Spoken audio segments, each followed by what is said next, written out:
guys, I just wanted to do a review for you for the endocrine organs. Recall that I will be using models on the practical, so be asking yourselves what kind of questions could I be asked using a model.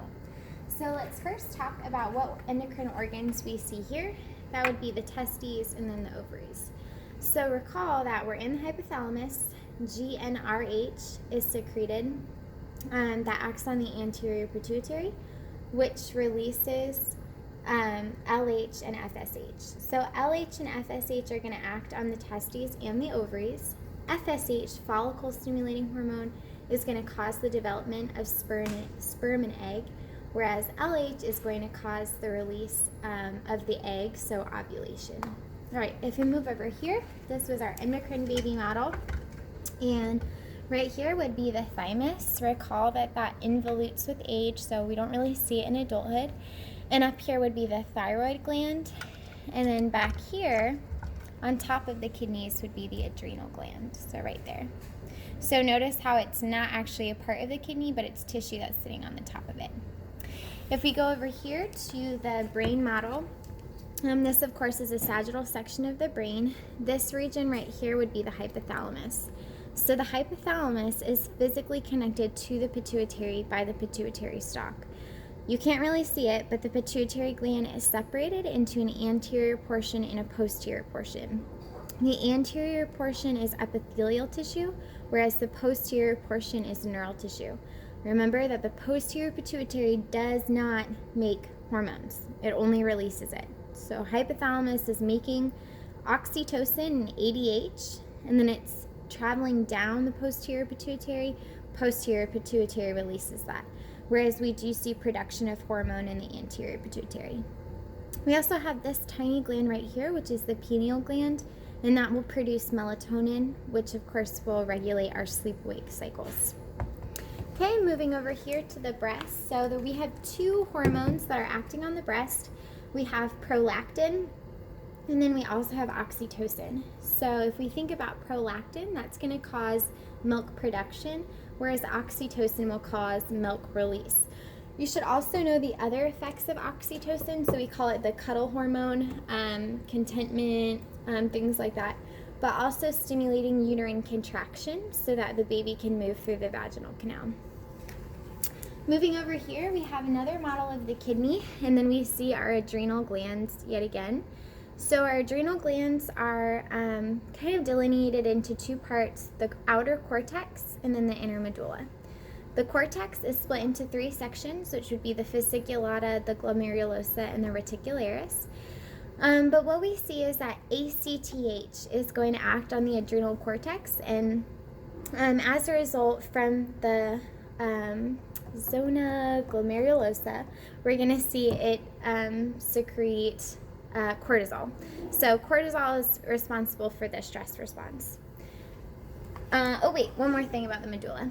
Sorry. So in the medulla then, what's stimulating this is going to be sympathetic nervous stimulation.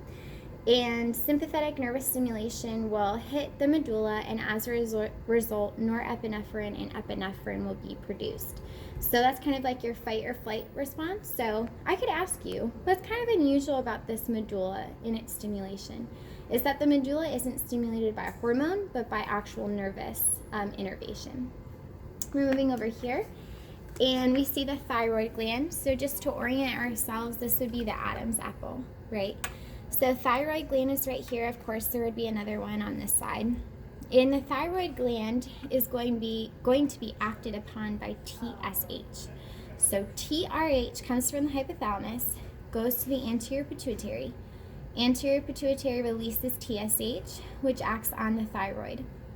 TSH is then going to stimulate this thyroid to produce T3 and T4, which are just two versions of thyroid hormone.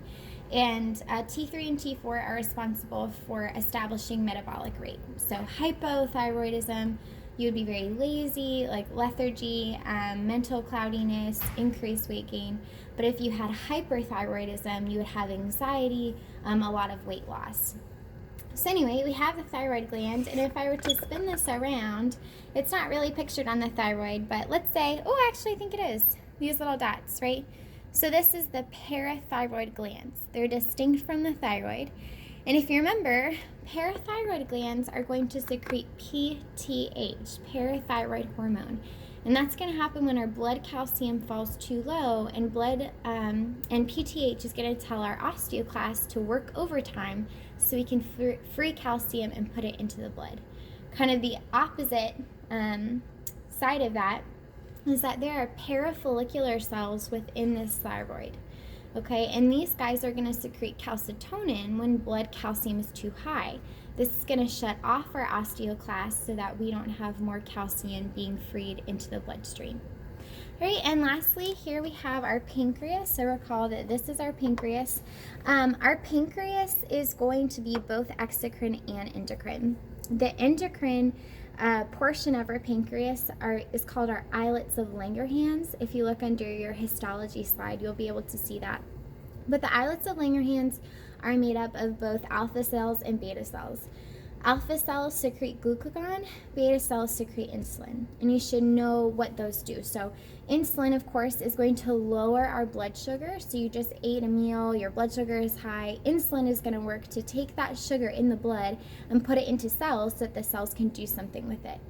On the flip side of that, if you've been fasting, your blood sugar is low, glucagon is going to free glucose from glycogen stores so that glucose can be in the blood available to the tissues. So that's an overview of your endocrine organs, and use your slides to help supplement your understanding. That's it. Thanks.